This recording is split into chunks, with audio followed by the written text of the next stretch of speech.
Hello বন্ধুরা, good morning and welcome back to my channel Joya easy blog. কেমন আছো সবাই? আশা করছি সকলে ভালো আছো, সুস্থ আছো, আর আমিও ভালো আছি। আর তোমাদের সকলকে সাথে নিয়ে আজকের ভিডিওটা এখান থেকেই শুরু করছি। আশা করছি তোমাদের ভালো লাগবে। আর এর আগের একটা ভিডিওতে বলেছি আমি যে আমার বেবি হয়েছে 1 মাস পার হয়ে গেছে। 1 মাস আজকে 8 দিন চলছে, 21শে নভেম্বর ও হয়েছে। আর এখন আমি আছি আমার বাবার বাড়িতে। আর আমাদের এদিকে তো খুব ঠান্ডা পড়েছে, তো তোমাদের ওইদিকে কেমন ঠান্ডা পড়েছে অবশ্যই সবাই কমেন্ট করে জানিও। আর আমার বেবি হয়ে কিন্তু আমি প্রথমে আমার শ্বশুর বাড়িতেই উঠেছিলাম। ওখানে কিছুদিন থাকার পরে তারপর আমি এখানে এসেছি। আর খুব ঠান্ডা, সেই জন্য দেখো আমার মা কি করেছে, ঘরের মধ্যে ঘর, তোমরা কি দেখেছো কখনো? এই দেখো, এই যে মশারির চারদিক দিয়ে কাপড় বেঁধে দিয়েছে, যার কারণে ঠান্ডাটা একটু কম লাগে। দেখাচ্ছি তোমাদেরকে, এই যে ওখানে আছে, শুয়ে আছে। এখন মা কি রান্না করছে দেখি, খেতে যাব। তো চলো খাওয়া দাওয়া করবো। কি রান্না করছে দেখি ওটা।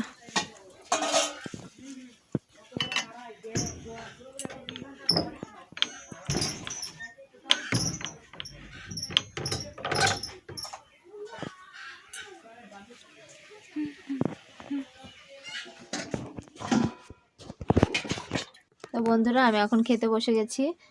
বললাম তোমাদেরকে যে ভাত খাবো। আর মা কি রান্না করেছে, আজকে রান্না করেছে শাক ভাজা, মূলো শাক ভাজা, আর ডাল সিদ্ধ, মসুরের ডাল সিদ্ধ, কালো জিরে বাটা, আর আলু ফুলকপি শিম দিয়ে তরকারি, ও শুটকি মাছের তরকারি আলু ফুলকপি দিয়ে। দেখাচ্ছি তোমাদেরকে,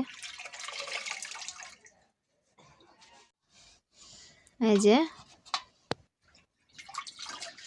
শাক ভাজা, এই যে তরকারি।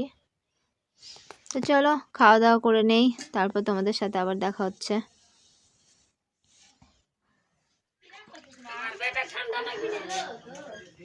হ্যালো বন্ধুরা, আজকে সোনার বাবা এসেছিল ওকে দেখতে। 1 সপ্তাহ মানে সামনে সোমবারে এসেছিল, আর আজকে আবার এসেছে। এখন চলে যাচ্ছে, দুপুরে এসেছিল।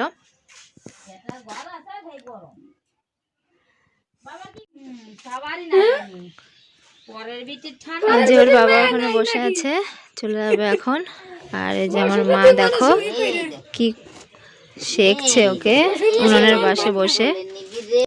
আর সোনাকে রেখে কিন্তু ওর বাবার যাওয়ার ইচ্ছে নেই, কিন্তু কিছু করার নেই, যেতে তো হবে। রাত্রে থাকতে চেয়েছিল, কিন্তু আমি বললাম থাকতে হবে না, কেননা ওর বাবার শরীরটাও ভালো না, আর রাত জাগলে পরে আরও বেশি অসুবিধা হবে। সেই জন্য আমি বললাম যে তোমাকে রাত জাগতে হবে না, ওর কাছে থাকতে হবে না, মা আর আমি দুজন মিলে থাকি। আর আমার মা দেখো উনুনের পাশে বসে ওর ন্যাকড়াগুলো মানে করছে, গরম করছে। কারণ আমি কিন্তু সারা রাত আমার বেবিকে ডাইপার পরাই না, কারণ যতক্ষণ জেগে থাকি 10টা পর্যন্ত, ততক্ষণ কিন্তু ন্যাকড়াই ব্যবহার করি।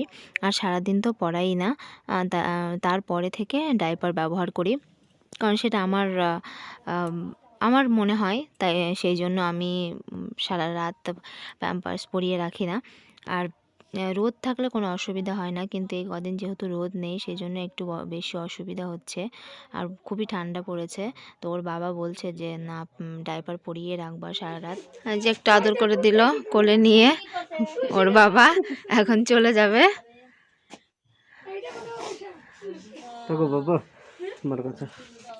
আর দেখো ওর মুখে কিন্তু খুব এই যে এই ছোট ছোট এগুলো হয়েছে, কি জানি না, তোমরা অবশ্যই কমেন্ট করে জানিও এগুলো কিভাবে সারবে।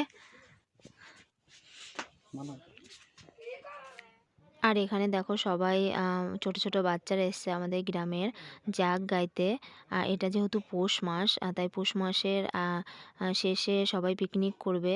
আর এখন থেকেই শুরু করে দিয়েছে সবাই জাগ গাওয়া, জাগ গিয়ে তারপর বাড়ি বাড়ি থেকে চাল তুলে তারপর সেটা বিক্রি করে কিন্তু সবাই পিকনিক করে। আর তোমরা এটাকে কি বলো জানি না, আমরা কিন্তু জাগ গাওয়াই বলি। আর অন্ধকার, সেই জন্য কিন্তু ভালো মতো সবাইকে দেখাতে পারলাম না।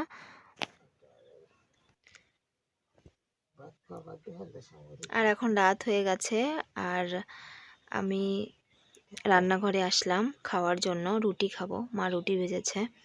আর রাত্রিবেলা করে কিন্তু আমি রুটি খাই, যেহেতু আমার সি সেকশন ডেলিভারি হয়েছে, তার কারণে 1 মাস যদিও পার হয়ে গেছে তবুও আমার সেলাইয়ে কিন্তু ব্যথা করে। সেই জন্য আমি এখনও নিয়ম করে খাওয়া দাওয়া করি, একবার করে ভাত খাই সকালবেলা আর রাত্রেবেলা করে রুটি খাই। এই যে মা আছে এখানে।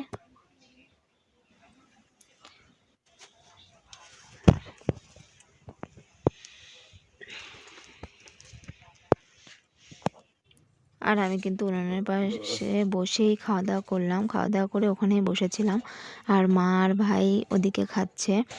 তো চলো আমার এই ভিডিওটা আমি এখানেই শেষ করছি। তো আমার ভিডিও কেমন লাগলো অবশ্যই কমেন্ট করে জানিও, আর আমার ভিডিও যদি ভালো লেগে থাকে তাহলে অবশ্যই লাইক কমেন্ট শেয়ার আর আমার ছোট্ট চ্যানেলটিকে সাবস্ক্রাইব করে দিয়ে আমার পাশে থেকো। সবাই ভালো থেকো, সুস্থ থেকো, দেখা হবে নতুন কোনো ভিডিওর সাথে।